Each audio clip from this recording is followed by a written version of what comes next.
Hello viewers, hello, কেমন আছেন সবাই? তো আর একটা ব্লগে সবাইকে অভিনন্দন জানাচ্ছি। তো আজকে হচ্ছে শনিবার, অবশ্যই নিরামিষ মেনু রান্না করে ফেলেছি।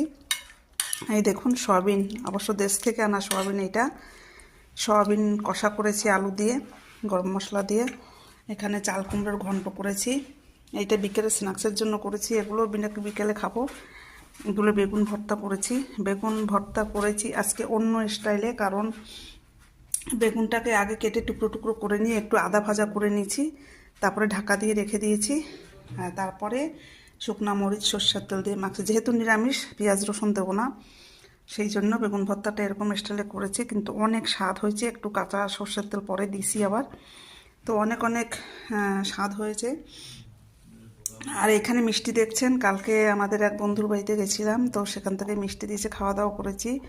তো মিষ্টি দিয়েছে সবাই, সবাই ভালোবাসে।